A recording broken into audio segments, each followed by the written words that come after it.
Magandang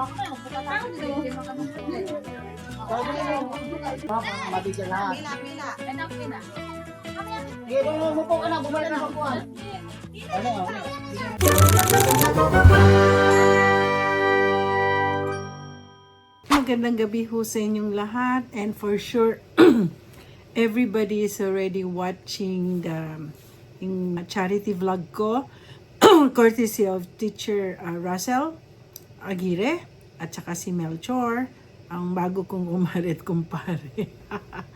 So anyway, I forgot, hindi ko alam ang name ng second child nila, shout out ko din. At the reason si Matthew, kilala ko kasi itong bata to, nakakatuwa, sumusulat sa akin. So anyway, nakikita nyo na po ang mga ibang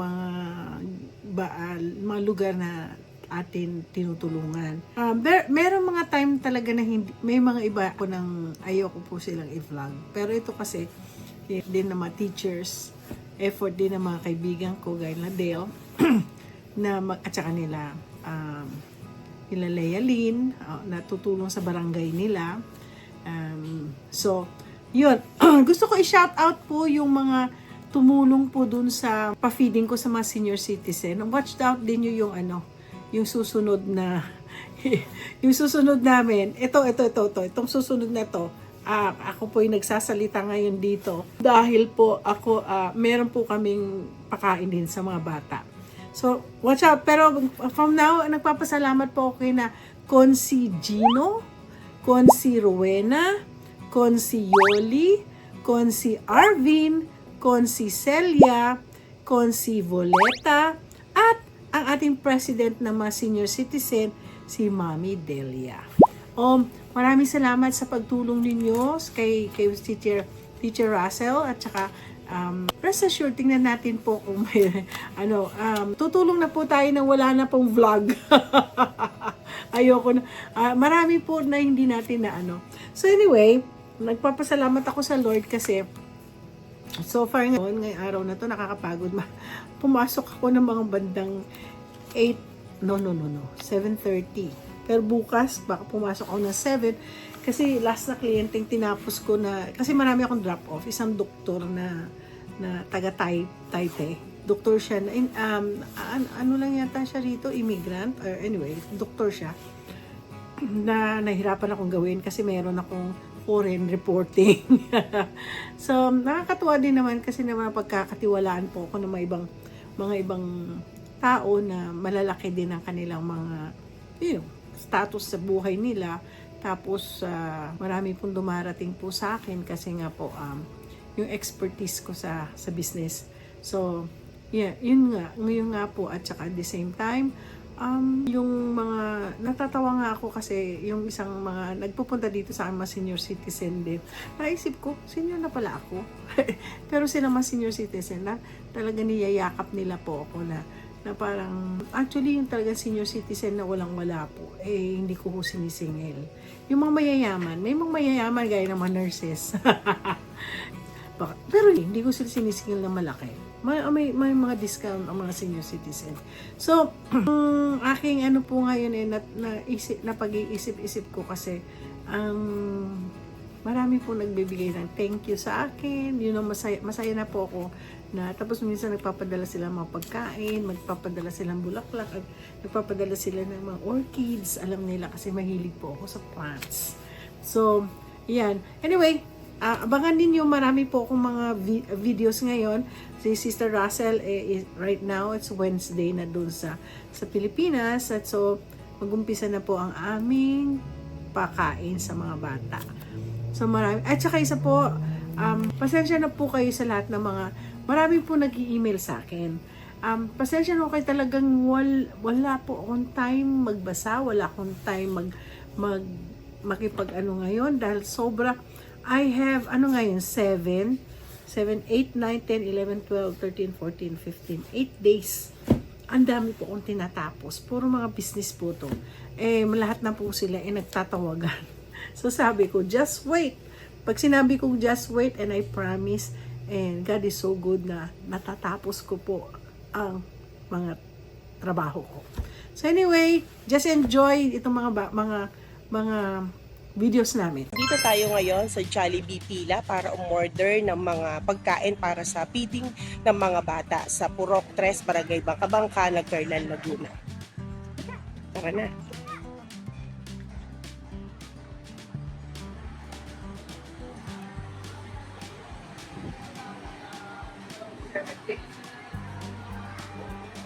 So, okay na po tayo. Nakapagpa-book na tayo. Nabayaran na rin po natin yung mga pagkain ng mga ipipiding na bata bukas. So, pipick upin na lang po natin. Yan po, ginagawa na yung tar papel na gagamitin bukas para sa feeding ng mga bata dito sa aming Purok 3 ng Barangay Bangka-Bangka. Dito sa Nagcarlan, Laguna. Sipag ng aking taga-tiket. Ayan po.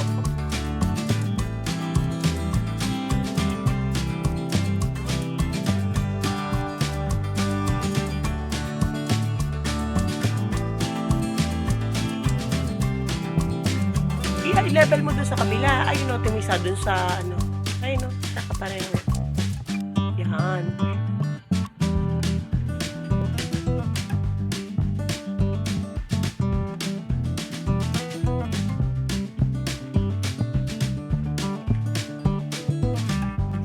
Na natin yung mga food para sa mga bata. Yan, nakuha na po natin. Ito po yung mga drinks. Ito pa yung mga food pa. And then sa ilalim po yung mga drinks ng mga bata. So naghihintay lang po tayo ng sasakyan. Kumukuha po ng sasakyan ng aking asawa para po madala na natin itong mga pagkain na to at maipamahagi na sa mga bata.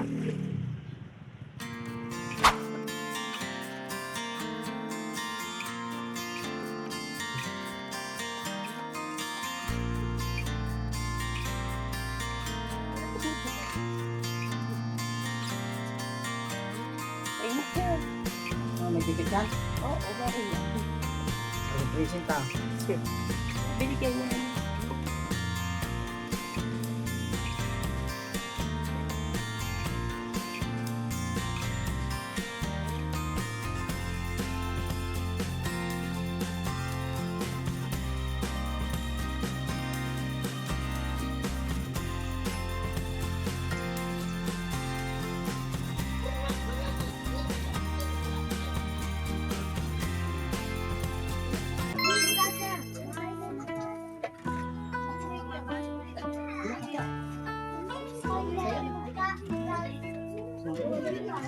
Kaya kasi panahinay na kasi ako.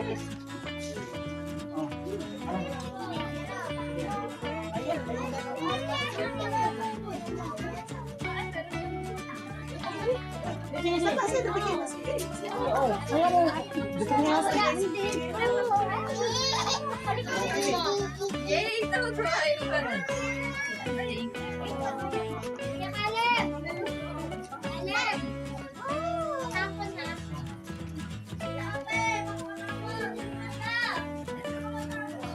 Baka tayo siya dito ka.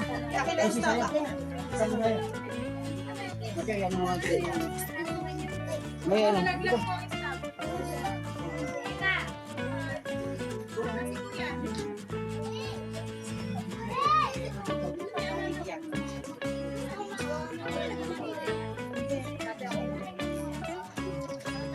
Sige, punta na tayo sa Kaya na, kaya hawakan. oh, sige, ikaw. Ano lang? Sino mami nito? Baka ano. Sige, Ano na, sa buwan. Oh, ito, baka na. Punta na.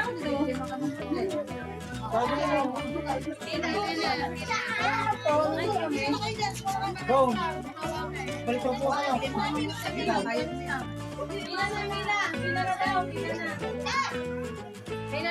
Pila kayo ha, para mabigyan lahat. Sige, umupo ka na, bumalik na sa buwan. Ano? Thank you po. Ang mabasa ka. Ay, mabasa. Mahulog ka na sila. Thank you po.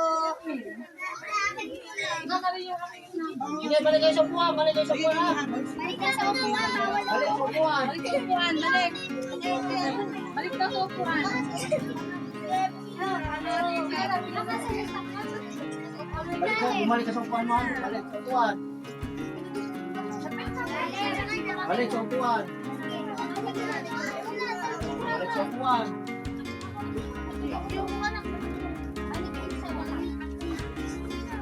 Balik sa upuan, eh.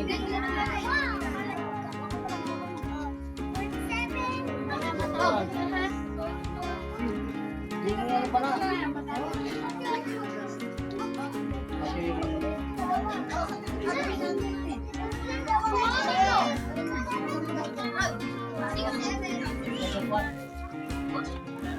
Magkapatid akin na. Isa yung magkapatid.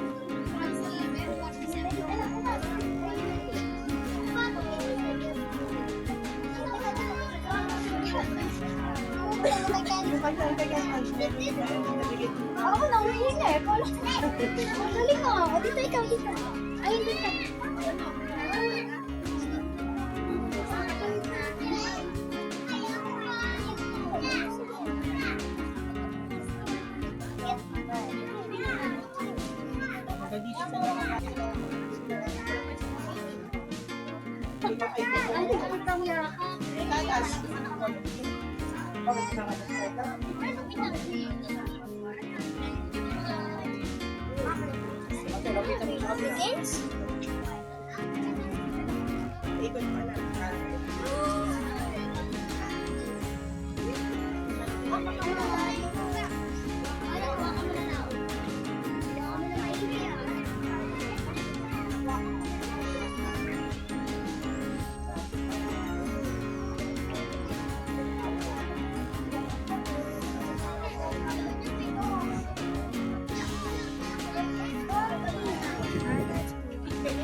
Okay guys, I hope na enjoy na naman ninyo ang another feeding program namin sa Barangay Bangka sa may Nagcarlan, Laguna.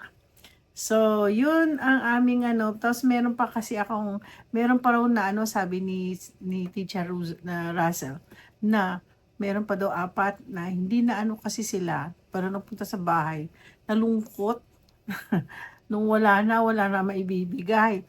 So, sabi ko, sige, magpapadala ako at puntahan nyo yung mga bata. Alam ko po kung paano kapag na-frustrate ang isang bata. Excited sila. So anyway, yun, I hope you guys like and subscribe sa aking, kakatapos ko lang nag-lunch. Ang daming malungkot na kwento. Yung mga ibang kliyente ko na malakas sila last year, ngayon nasa ospital na nag-aagaw buhay. Imagine yun, bata pa sila, hindi mo maakalain na magkakasakit. Tapos isa naman, dahil nga sa chemical company sila nagtrabaho. Yung isa naman nabulag. Kaya nakakalungkot din pagkas they used to be 20 years ago, kliyente ko sila mga una-una. Pero ito, yung kanina, mga Americans to, na nalulungkot naman ako. Last year, malakas pa siya eh. Ganito malaki pa rin ang kanyang maini. Sa kanya ako naka-idea bumili ng mga ganyan kalalaking ng tubig. So anyway, guys, thank you very much for always appreciating my vlog, and we will continue. But let's keep on praying. Hindi po lahat, alam niyo sa totoo lang, busy po ako. Next Saturday, itong coming Saturday, I will be sleeping here and work. Dami kong tatapusin. Siguro tatapusin ko halos mga 50 na taxes or 60 na taxes. So mag-i-start ako ng alas 8. Makikita niyo, i-vlog ko, nakapajama ako. Actually, every tax season, ganyan pong ginagawa ko. Dito ako natutulog. Tapos, iwan ako. Tapos, the next day, matutulog lang ako saglit, mga 3 hours. And then, gigising na naman ako para gawa. Trabaho na naman ako. Tapos, tutulog ako. Then, pagdating ng umaga na, problema ko yung breakfast. Madali na ngayon kasi pwede ako mag-order ng to go. Pwede ilalak ko lang yung gate para hindi ako masyadong puntahan dito. At saka bago ako magpe-prepare na sila ng mga pagkain ko. So, thank you very much for appreciating my vlogs, and don't forget to like and subscribe.